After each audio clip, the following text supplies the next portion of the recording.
Hello दोस्तों, आज हम लोग शुरू करेंगे UP triple S C PET का जो प्रैक्टिस नंबर है चौथा।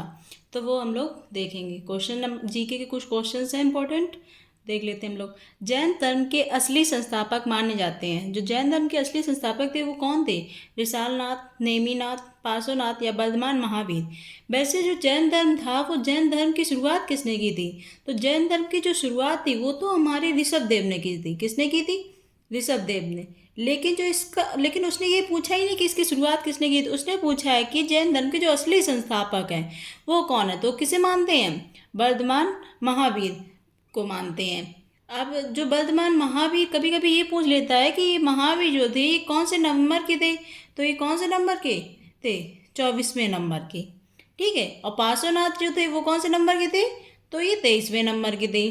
अगला क्वेश्चन देख लेते हैं। जैन धर्म के अनुसार तीर्थंकरों की कुल संख्या कितनी थी? जो जैन धर्म में तीर्थंकर थे वो कितने थे? 18, 14, 26 या 24। तो जैन धर्म में जो तीर्थंकर थे वो कितने थे? 24। पहला पूछा जाए, पहला कौन सा है? तो पहला कौन सा था? ऋषभ देव। पहला कौन सा था? ऋषभ देव। दूसरा पूछ लिया जाए तो दूसरा कौन सा है? जो इम्पोर्टेंट है वो हम देख लेते हैं। पहला तो ऋषभ देव हो गया। 23वां नंबर पूछा जाता है तो 23वें कौन हो गए? पार्श्वनाथ। और 24 नंबर के कौन से थे? वो थे महावीर। कौन थे? महावीर स्वामी। और ये जो महावीर थे इन्हीं को हम असली संस्थापक भी मानते हैं। जैन धर्म का एक वो था, साहित्य बुक थी, तो जो आगम आगम जिसे बोलते थे। तो आगम इनकी जैन धर्मों की पवित्र पुस्तक है, आगम। Next number question. गंगों की प्रथम राजधानी थी मन्ने, कोलार या तलक्काडू या इनमें से कोई नहीं। तो जैन धर्मों की जो गंगों की प्रथम राजधानी थी वो कौन थी? वो थी हमारी कोलार। कौन सी थी? कोलार। नेक्स्ट नंबर क्वेश्चन देख लेते हैं। Question number 4। संभाजी के पश्चात मराठा राज्य की बागडोर किसने संभाली? राजा राम, गंगाबाई, बालाजी विश्वनाथ, नानाजी देशमुख। तो किसने संभाली थी? राजा राम ने। फटाफट हम लोग अपने क्वेश्चंस देख लेते हैं। थोड़े क्वेश्चंस हैं आज, जल्दी जल्दी कर लेंगे। नेक्स्ट क्वेश्चन देख लो, 5वां। बताना आप सब लोग, ये क्वेश्चन पता है आप सभी को। सबसे पहले रेलवे लाइन किसके शासनकाल में निर्मित हुई? जो सबसे पहले रेलवे लाइन चली थी वो किसके शासनकाल में? लॉर्ड बेले चली, वारेन हेस्टिंग्स, जेम्स कॉर्नवालिस या लॉर्ड डलहौजी। चलो बताओ आप लोग, तो कौन सा आंसर इसमें से सही होगा? तो हम सबसे पहले रेलवे लाइन किसके शासन काल में चली थी? लॉर्ड डलहौजी ने के शासनकाल में। चलो अगला नंबर क्वेश्चन देख लेते हैं।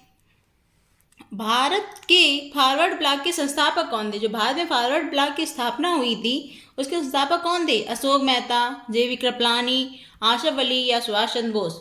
तो फॉरवर्ड ब्लॉक की स्थापना किसने की थी? सुभाष चंद्र बोस जी ने। अब कब की थी कभी कभी ये पूछ लेता है, तो ये इन्होंने की थी 1939 में। और इस समय ये कर क्या रहे थे? इस समय जो सुभाष चंद्र बोस जी थे तो वो भारतीय राष्ट्रीय कांग्रेस की अध्यक्षता कर रहे थे, त्रिपुरी अधिवेशन में करते थे। इन्होंने तब इससे इस्तीफा दे दिया था, भारतीय राष्ट्रीय कांग्रेस पद से इस्तीफा। क्वेश्चन ये पूछ लिया था, बहुत बार पूछा भी गया है। अभी पैट पे ही एक लास्ट ईयर पूछा गया था कि जब सुभाष चंद्र बोस ने इस्तीफा दिया था भारतीय राष्ट्रीय कांग्रेस के पद से तो उसके बाद उससे किसने किया था?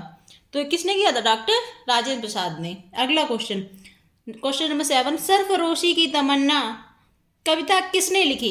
तो जैसे ही ये वाला क्वेश्चन आता है सरफरोशी की तमन्ना, ये बुक कविता किसकी है, तो हमें कौन याद आते हैं? राम प्रसाद बिस्मिल। लेकिन रियल में ये इनकी है ही नहीं। ये किसकी है? बिस्मिल आजिमाबादी की है। किसकी है ये पुस्तक? ये बहुत ही इंपॉर्टेंट क्वेश्चन है जो हम सब लोग भूल जाते हैं। हम लोगों को पता होता है कि राम प्रसाद बिस्मिल, जबकि ये बुक इनकी नहीं है। सरफरोशी की तमन्ना किसकी है? बिस्मिल आजिमाबादी की। चलो अब क्वेश्चन नंबर 8 पे देखते हैं अपना। क्वेश्चन नंबर 8 देख लेते हैं। निम्न को काल क्रमानुसार व्यवस्थित कीजिए। तो ये जब ही हो पाएगा जब हमें इनके वो पता होंगे कि इसमें से कौन किस नंबर पे हुआ। असहयोग आंदोलन, तो ये तो हम सभी को पता है। असहयोग आंदोलन कब हुआ था? 1920 में। सविनय अवज्ञा आंदोलन ये कब हुआ था? 1930 में। और चौरी चौरा की घटना ये हुई थी 1922 में। 5 फरवरी भी कभी कभी डेट पूरी दे लेता है, तो 5 फरवरी यूपी गोरखपुर में। तो अब इससे हमें पता है सारी। तो पहले कौन सी हुई होगी? सबसे पहले असहयोग आंदोलन, ये फर्स्ट नंबर पे। उसके बाद ये वाली सेकेंड नंबर पे। असहयोग आंदोलन हो ही रहा था, उसके बाद ये चौरी चौरा घटना हुई थी सेकेंड नंबर पे। फिर ये 3rd नंबर पे।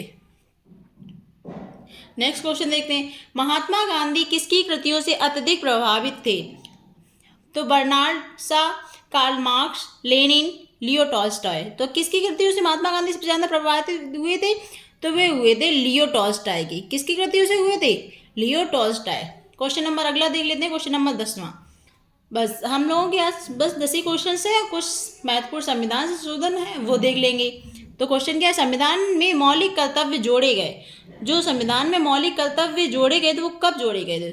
24 संविधान संशोधन द्वारा, या 39वें संविधान संशोधन द्वारा, या 42वें संविधान संशोधन द्वारा, या 44वें संविधान। तो जो हमारे मौलिक कर्तव्य थे तो कौन से संविधान संशोधन से जोड़े गए थे? 42वें संविधान संशोधन से। तो जब मौलिक कर्तव्य जोड़े गए थे कौन से संविधान संशोधन से जोड़े गए थे? 42वें। अब हमने आपको बता भी चुके लास्ट क्लासेस में, मौलिक कर्तव्य कहाँ से लिए गए? रूस से। कहाँ से लिए गए? रूस से। और मौलिक कर्तव्य कौन से आर्टिकल में ये पूछ रहे, तो कौन से आर्टिकल में? 51 के का में। और ये पूछ ले भाग, तो भाग कौन से में? भाग है हमारा 4 का।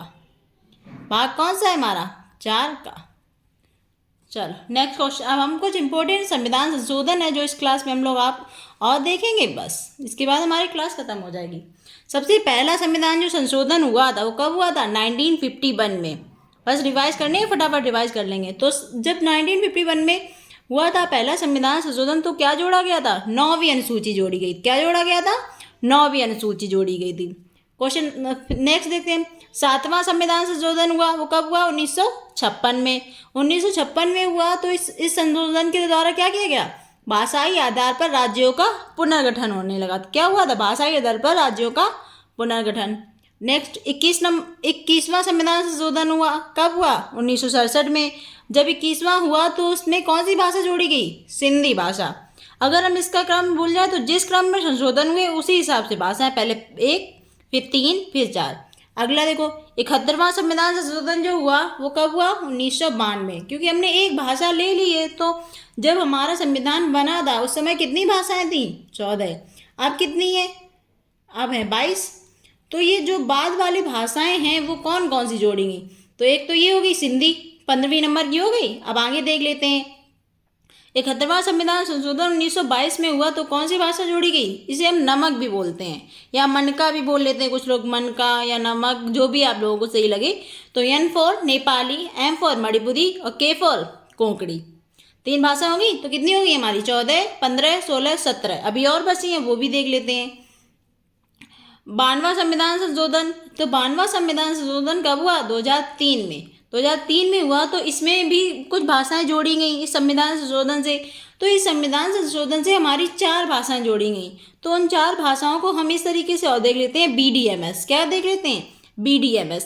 BDMS से B for Bodo, D for Dogri, M for Maithili, S for Santhali. इससे क्या होगा, अगर हम BDMS याद रख लेंगे तो हम भूलेंगे नहीं कि कौन कौन सी भाषाएं, वैसे हम लोग भूल जाते हैं। तो ये BDMS से बोडो, डोगरी, मैथिली, संथाली। ठीक। नेक्स्ट 86वां संविधान संशोधन, इससे क्या हुआ था? ये हमारा मौलिक कर्तव्य ही है जो अभी प्रेजेंट टाइम में कितने हैं? 11 मौलिक कर्तव्य हैं। 11 मौलिक कर्तव्य हैं। तो जो ये 11वां ही मौलिक कर्तव्य है। क्या है? 86वां संविधान संशोधन 2002 में हुआ। इससे क्या हुआ? 6 से 14 वर्ष तक के बच्चों को निःशुल्क शिक्षा प्रदान की गई। क्या किया गया? 6 से 14 वर्ष तक के बच्चों को निःशुल्क शिक्षा प्रदान की गई। हो गया? समझ में आया ना आप सभी को? चलो धन्यवाद। तो हम अपनी क्लास आज यहीं पे देखते हैं। बस 10 क्वेश्चंस थे, उन्हें हमने फटाफट रिवाइज कर लिया है। बस आपको भी फटाफट रिवाइज करना है, जल्दी से कर लो। बस धन्यवाद।